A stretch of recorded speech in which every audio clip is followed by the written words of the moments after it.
Со доаѓањето на новата година, еуфоријата кај граѓаните се повеќе се зголемува. Каде, со кого, колку чини.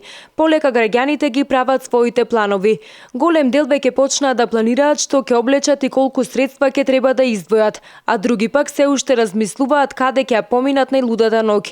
Дел од граѓаните ќе останат дома, на забава или седенка, дел ќе слават во кафичи или ресторани, а дел ќе заминат надвор од Македонија. Каде планирате да ја дочекате новата година? Новата година планирам да ја дочекам дома со внуците.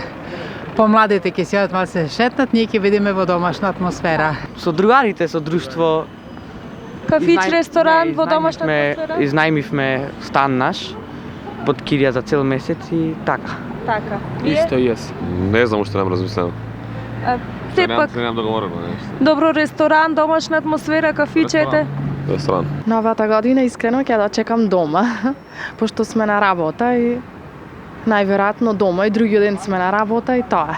Во пресрет на новогодишните празници голема е понудата на туристичките агенции за патување надвор од државата. Од таму велат дека битолчани се големи шетачи, а најатрактивни за дочекот за новата година им се екзотичните места, како и европските метрополи. Годинава имаме, морам да приметам, голем интерес за екзотичните патувања. Имаме многу убава нова година Тајланд програма и има голема заинтересираност.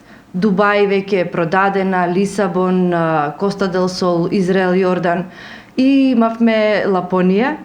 Уште некаде на почеток на октомври ја лансиравме таа понуда и таа е продадена комплетно и веќе втор пат ова е од есента навака ја реализираме Њујорк нова година.